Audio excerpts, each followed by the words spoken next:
Welcome to the HCI family of podcasts. We're your source for personal, professional, and organizational growth and development. We share our own original research, explore industry trends, and interview executives and thought leaders from across the globe. Join us for practitioner-oriented content around all things leadership, HR, talent management, organizational development, and change management. Maximize your personal and organizational potential with the HCI family of podcasts.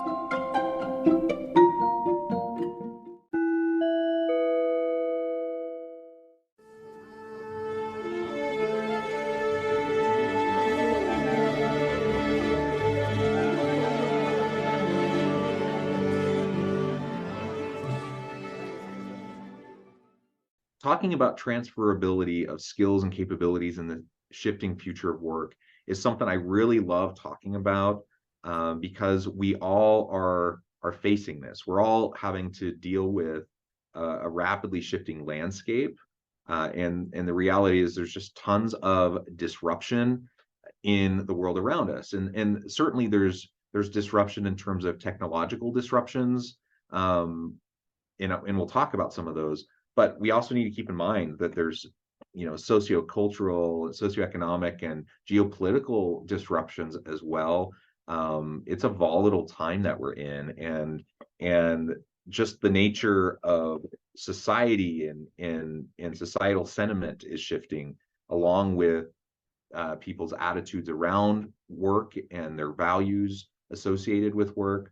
Not to mention the nature of work itself and how jobs are designed, and the types of tasks and roles that people are going to need to be able to do in the future to be successful. So that's really what I want to dive into today is to think through and to talk about some of the various skills that are going to be needed amidst all of this disruption.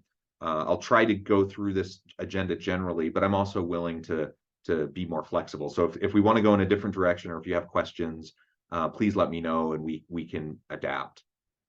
I want to start off by talking about disruptive innovations and human resources and leadership within organizations generally, talk about some predictions for the future organization and what leaders need to be thinking about, in relation to future organizations and future work.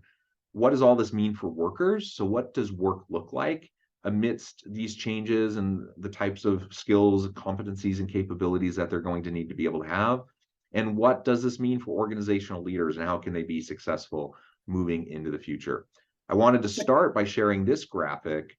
This comes from the Institute for the Future, and they put out these reports. This one now is a couple years old, but I think the future work skills. So I wanted to just quickly talk through some of these drivers of change, which you see on the outer edge, all these bigger bubbles. These are the things that are really pressing on society as a whole and as on organizations that are forcing change. We'll talk through those very quickly, but then I want to spend most of the time talking about all the smaller bubbles inside. Those are the skills needed for the future of work. And these are the types of things that people are going to need to be able to do to be relevant and successful in their current jobs, certainly, but in the future jobs as well. So in terms of these drivers of change, we have extreme longevity. People are just living longer. They're staying healthy longer. Their work life is longer. Now we're talking about careers that aren't just 40-year careers, but we're talking about the 60-year career. And what does that mean for people?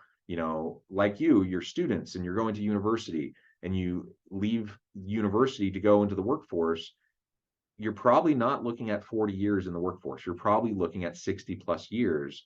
That probably means you're going to have even more transitions throughout your career, doing different types of jobs in different industries, perhaps even entirely different careers that you experience during that 60 plus year period.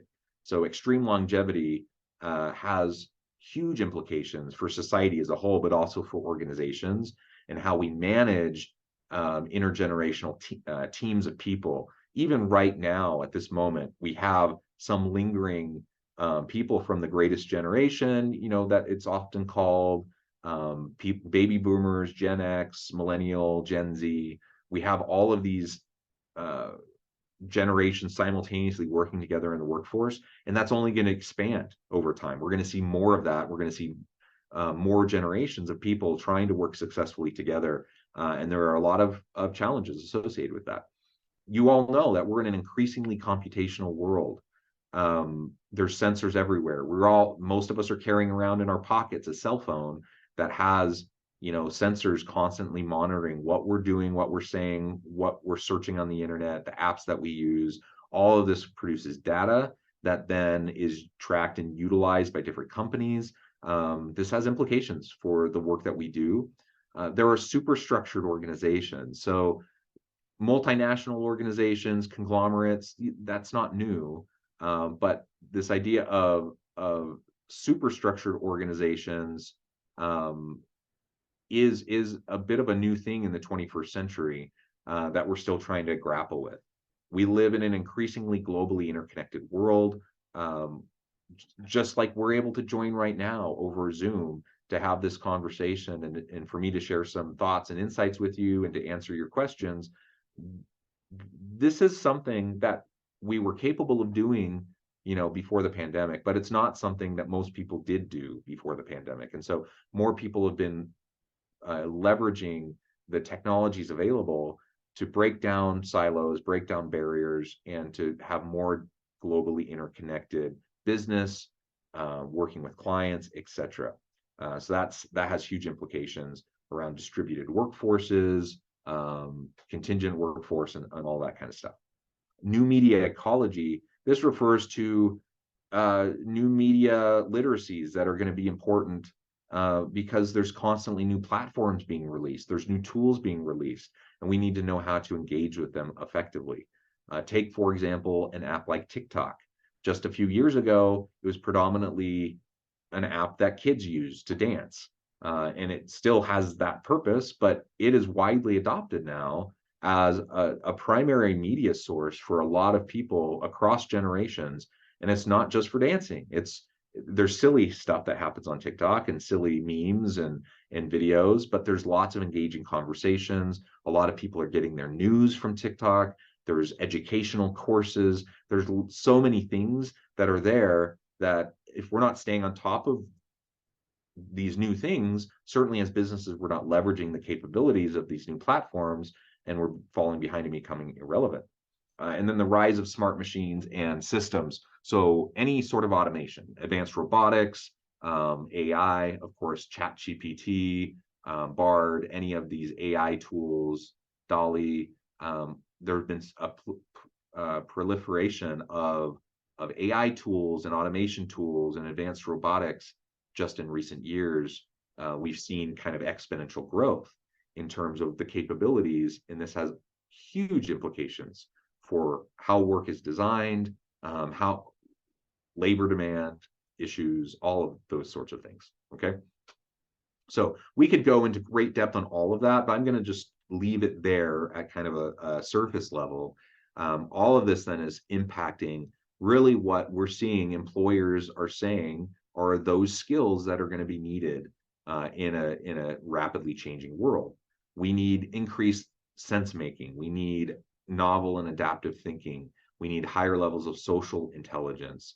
I already kind of got into the new media literacy a bit when I was talking about new media ecology, but we need constant upskilling around our new media literacy, computational thinking. Even if I'm not a coder, even if I'm not a analytics person, I need to know how to interface with data. I need to know how to interface with technology. I need to learn how to leverage tools like ChatGPT or other generative AI and large learning models, all of that.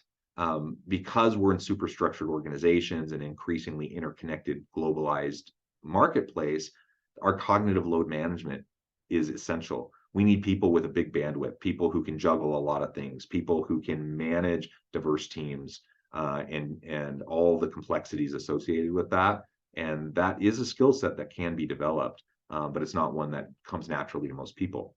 We need increased cross-cultural competencies because we're going to be working across cultures in terms of geographic differences and nationality differences, but cultural differences across generational lifespan, across socioeconomic status, people from all different backgrounds, worldviews, and mindsets that we are going to need to learn how to work with effectively. So cross-cultural competency is more important than it's ever been.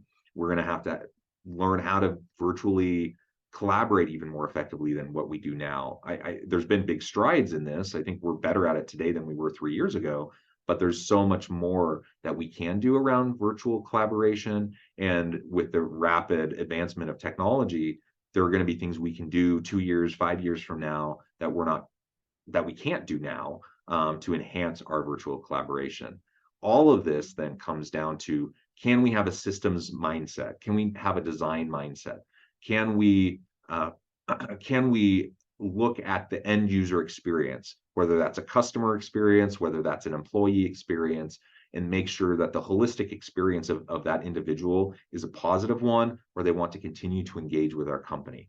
And if we can, great, we're going to win in the marketplace. If we can't, we're going to really struggle to remain relevant, to retain market share, and to really add value to the marketplace, both the consumer marketplace, but also the labor marketplace, to attract and retain great people. And finally, I just wanted to mention this transdisciplinarity.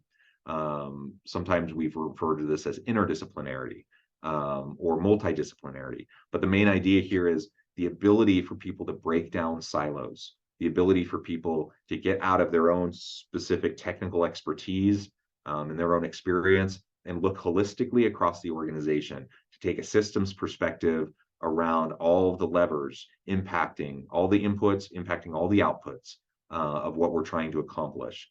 And that is a competency and skill set area that a lot of people don't have, that we're going to need to develop, in order to navigate an increasingly complex world that we're in.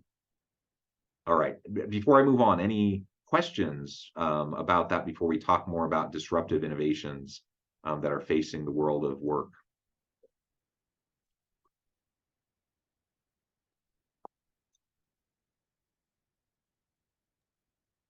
It seems like we don't have any question now. Okay. I'll I think move that on, you no can problem. continue. Okay. Yeah, I'll move on, no problem.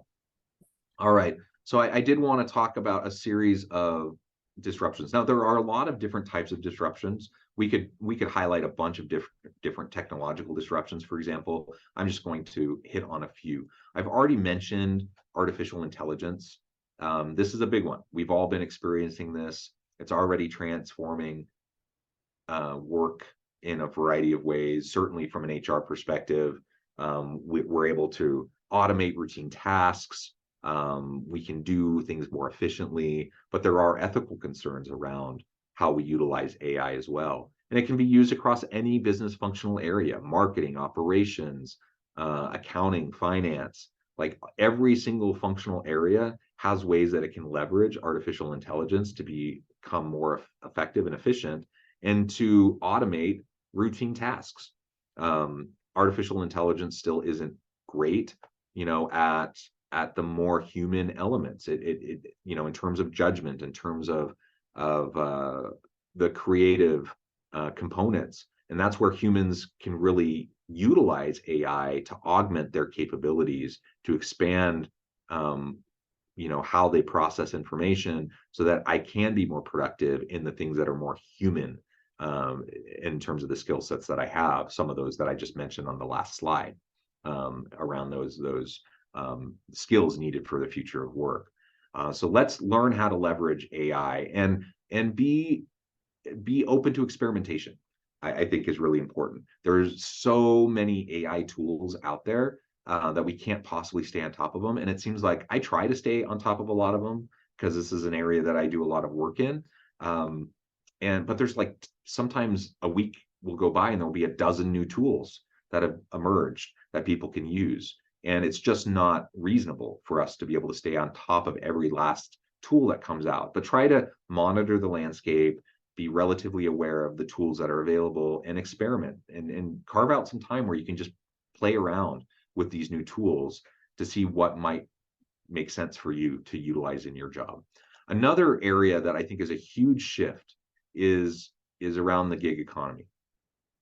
Now, this is facilitated by technological advances. And so we have platforms like Upwork that allow people to interface with potential customers and clients from all over the world via a simple web interface and do gig work, do consulting work. Of course, there are platforms like Uber and Lyft and Airbnb and a whole slew of different types of gig work that have really grown dramatically in the last decade due to technological advancements, new apps, and new web capabilities. So think about what this means for the workplace, not just your own personal ability to maybe do a side hustle and earn a little bit of money on the side in addition to your main job, or maybe your gig work is your main job. But with the rise of the gig economy, people are thinking differently about work. They're thinking differently about their priorities. And we know that younger workers, younger millennial and Gen Z workers in particular, they are leaning heavily towards more flexibility. They're leaning heavily towards their own side hustles, like having more autonomy to be able to make decisions around what they do. And they don't necessarily buy into some of the values of previous generations. And so they may have been willing, previous generations may have been willing to go work for a company and slog and really put in time, 5, 10, even 20 years into a career to start to see some movement and success. Younger workers, they don't have that same priority. They don't have the same consumption habits as older generations, in part, informed by economic realities.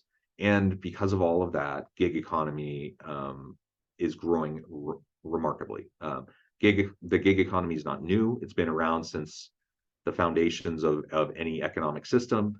People have been doing gig work, but the number of people engaged in gig work has grown dramatically. This is actually, I think, a good thing for organizations, because if I'm a company, if I'm an employer, and I'm open to my people doing side hustles and gig work on the side, that can actually enhance the work they do for my business. It can break down the silos. It can help them think more interdisciplinary, from a more interdisciplinary perspective, as we talked about earlier. There can be kind of a bleed-in effect of them doing creative stuff on the side in their side hustle, and how that then informs the work they do for your company. So it means organizations need to be thinking differently about the labor market, because the gig economy shifts that. It also means they need to be thinking about how we can leverage the outside gig work that people do to inform cool stuff that we can do within our organization. Really quickly, there's one question from Carlos. Any ideas how to help older generations to get in touch with technology? That's a really good question. And I think maybe as I move into the next point, I can address that a little bit more. So one of the things, I kind of mentioned this in relation to virtual collaboration earlier, that's a really important skill set. And virtual and augmented reality is an existing but continually developing and emerging technology that's allowing us to collaborate in new and interesting ways. And in the next few years, I can only imagine what will be capable. From an augmented reality standpoint, imagine, like, instead of me just being here on the screen with you, sharing some information, imagine we have an augmented reality setup where it can feel like, virtual presence, where it can feel like we're in this room together having a conversation, not just behind a screen. It's not that far off for us to be able to get there.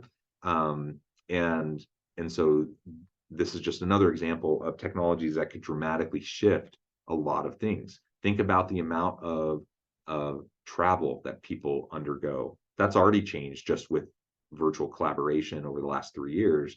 But if we get to the point where we can have a sense of meaningful interpersonal interaction and collaboration via virtual and augmented reality and virtual presence, it's a game changer when all the conversations that we're having around virtual work, hybrid work, it shifts because we can do so much more with the benefits of in-person interactions, but do it remotely, do it virtually.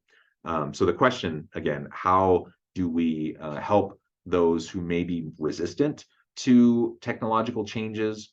It's a hard thing. And I would say generally, just like anyone who's resistant to anything, whether it's technology or it's their like social attitudes or whatever, the best thing you can do is give them opportunities to experience something new.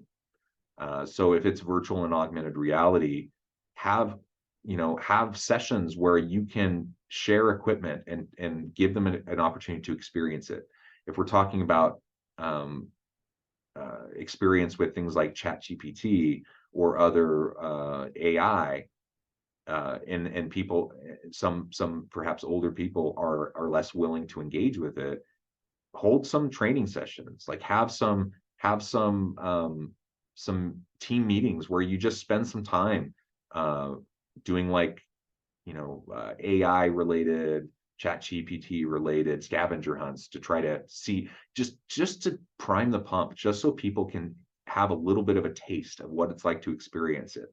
And we know, for example, in terms of diversity, we know with like racial, ethnic diversity, gender diversity, socioeconomic diversity, et cetera, that when people are resistant to change, when people are, they have their biases, or they have their areas of discrimination or whatever, and their areas of resistance, that the number one way to help break those down is to just help people have an experience with the difference that they're struggling with. So if it's a matter of, me, let's say I struggle to work effectively with women, for example. Okay, give me an opportunity to have some positive wins and experience working with women.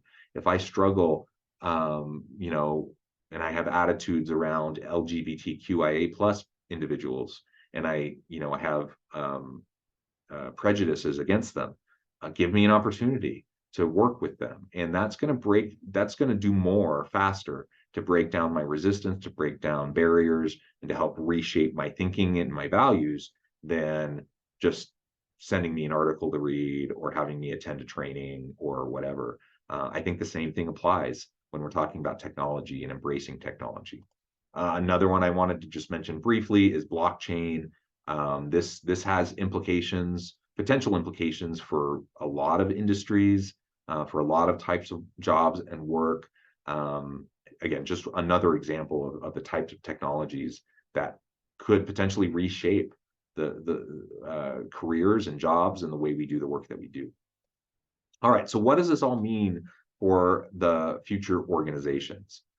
First, I want to talk just a little bit about the rise of remote work. And when I say remote work, I include in there hybrid. So anything where we're not just physically in the office together, there is a clear movement towards finding ways for increased flexibility and access and accommodation for people from a variety of different backgrounds, personal family circumstances, and remote work is here to stay.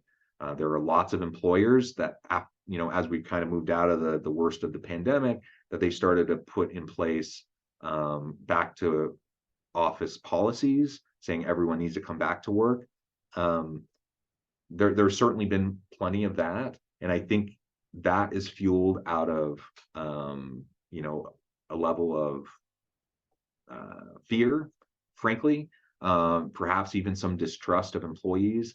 I think the reality is we need to find effective ways to manage remote teams because it's going to become increasingly common for us to have remote teams. And so I, as a leader, whether I'm a young leader, a more experienced older leader, I need to become comfortable with a distributed workforce. There's a lot of benefits to distributed workforce. Just from a diversity, equity, and inclusion perspective, when we have distributed teams, we can have more diversity in our teams. We can have people from all over the world, even as a part of our team, if we can leverage effectively remote collaboration technologies. Oriana, did you have a question? No? Okay. Oh, it looks like there's another comment. Let me go into the chat. In what ways can organizations proactively facilitate the transferability of skills among their employees to ensure a smooth transition in the dynamic future of work? Great, fantastic question. Again, referring you back to that first early slide with the drivers of change and those key skills. These are all skills that you may have noticed aren't specific to any particular functional area of a business. They're kind of career and position agnostic.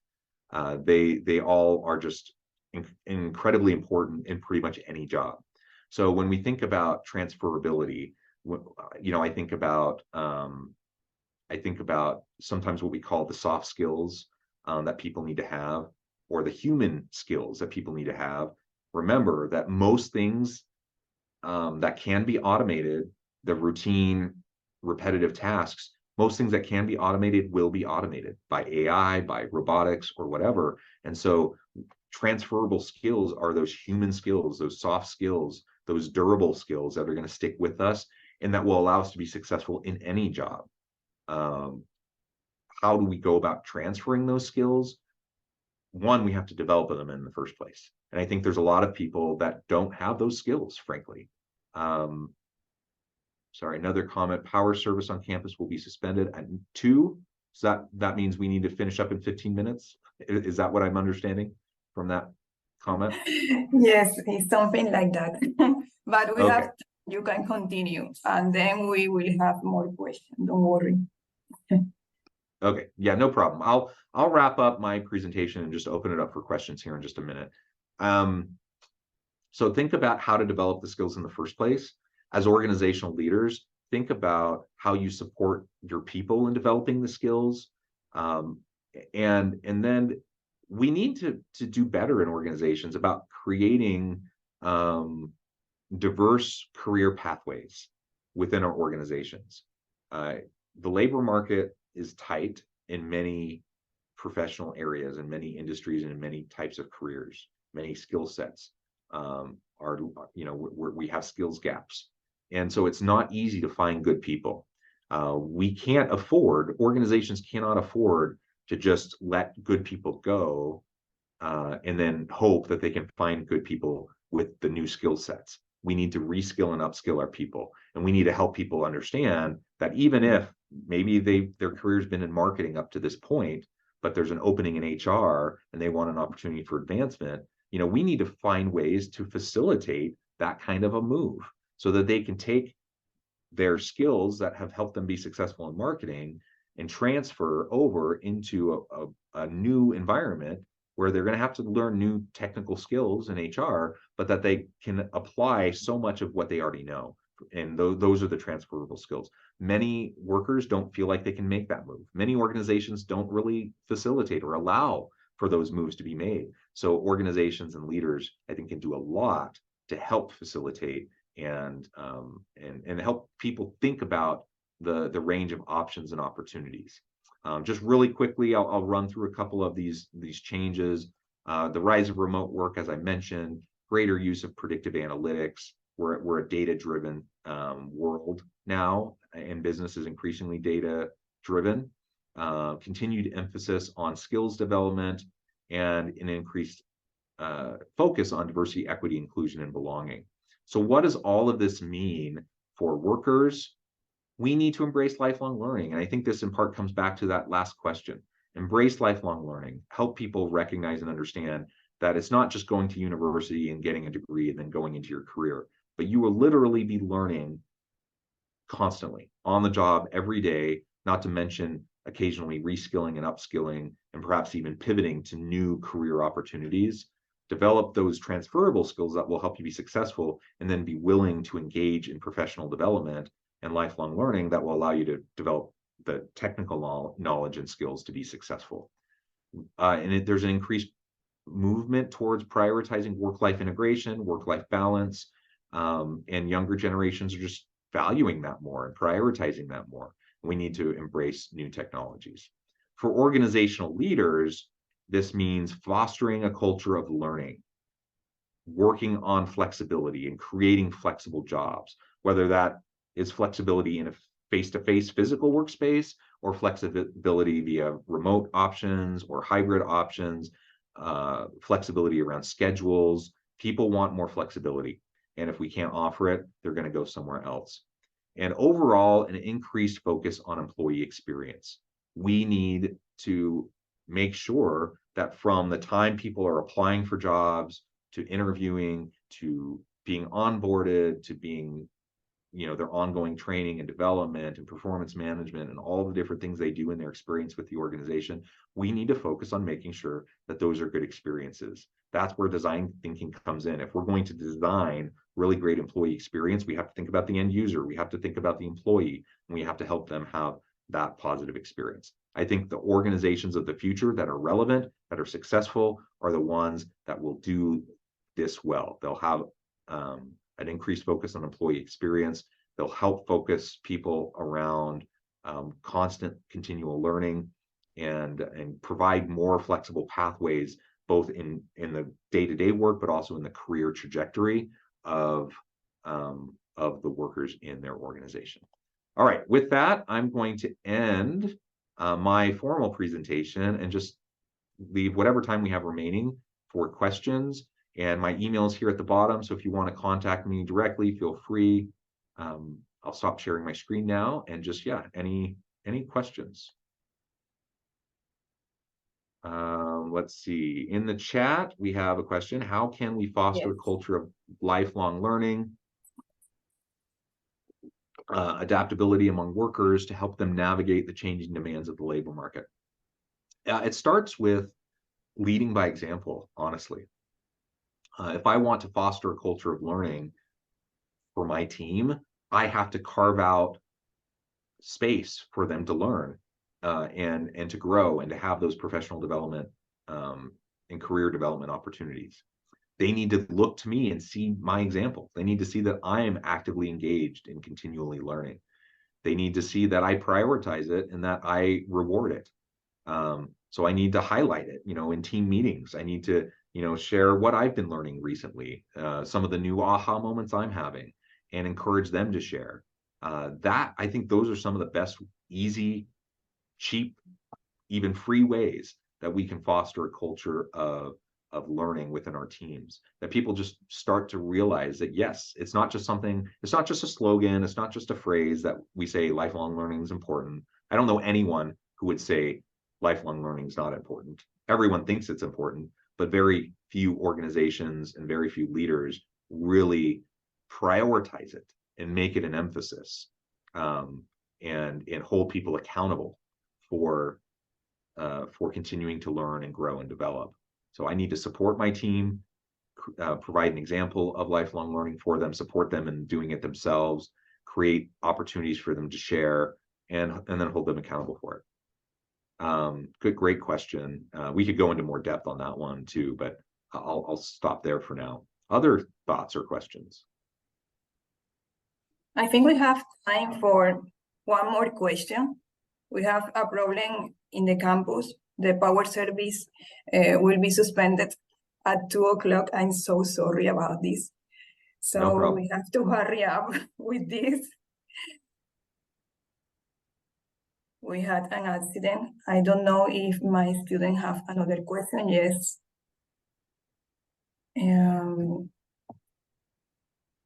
Yes, we have another comment here. I think so. What role can technology play in facilitating the transferability of skills and capabilities, such as through online learning platforms and skill assessment tools? Great question. Yeah, there's not a shortage of training programs, of learning apps, of learning assessment tools. Many of them are free. So there are ones you can pay a ton of money for, but there are a lot that are completely free. And so if your organization has a tight budget, if they don't have the ability to put a lot of money into into some new training initiative, look at what's out there and what's there for free, whether it's LinkedIn Learning that's relatively cheap with subscriptions, or free content on YouTube, or like I mentioned earlier, TikTok even has really great, increasingly a wide variety of really great learning and development and training resources in short bite-sized chunks. Places like Coursera or edX that have really great holistic certificates and programs that people can do to develop skills. There are just so many things that you can do that oftentimes are free or very cheap, so that just learn to utilize them, learn to leverage them, and make your people aware of them, I think. Another question: what are the most relevant power skills for future jobs, and how can individuals acquire them to thrive in a constantly evolving work environment? I would say that those skills I highlighted earlier, I think those are the most important skills, especially in an automated society, in an automated workplace where we have robotics or AI or various technological tools doing the repetitive work. We're just not going to need people to do that work much anymore. We'll need people with the technical expertise to know how to interface with the AI or the robotics, to know how to train them and monitor them, and quality control and all of those things. But we're not going to need people who day in and day out are doing all of the nitty-gritty repetitive tasks. And so we need people with those durable skills that I highlighted earlier in the presentation. Those are the human skills. Those are the things that are not easily replicable by technology. And those are the things that people are going to need to be able to do to move into the future of work. Perhaps the last question, or it looks like two more. What are the challenges and opportunities associated with the transferability of skills in the future of work? I think it's already been highlighted a bit in relation to some of the other questions, and in relation to some of the drivers of change that I highlighted earlier, that the challenges are also the opportunities. If we can recognize that, yes, there's going to be resistance to adoption of new technology. There always is resistance to change. So that may be the biggest challenge, facing workplaces and facing leaders. But if we can be open to change, and we can be open to being agile in our approach to how we lead our teams, if leaders who are very experienced and have been very successful in the past using a particular model of leadership can be open to adjusting their style of leadership towards more inclusive, remote, hybrid work, and the utilization of technologies, I think that can help with the transferability of skills. And we really need to get out of like the traditional kind of linear career ladder model of career development, and get into more like multiple diverse pathways towards evolving your career over time. I think that's very important. Last question: how in a country like Colombia can we present these technologies to people who do not believe in the power of technology and world of connection? I'll just come back to what I said earlier. Try to find opportunities to give people experience with it. Give people the opportunity to have even small wins with the technology. Design interactive exhibits, design interactive experiences within your teams. If that means you have an older member of the workforce who's really resistant and they don't want to engage, have an opportunity, like create an environment and an opportunity where they kind of have to engage and experience it and have success. And if they can have small wins, you can start to develop and build on those small wins to build momentum to find future success. With that, I think I probably need to be done before your power goes out. So thank you so much. It was just really a pleasure. I encourage you to reach out and get in touch if you have follow-up questions. And thanks, Oriana, for the invitation.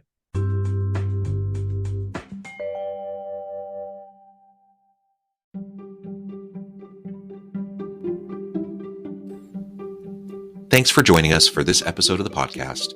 We hope you stay healthy and safe, and please join us again soon.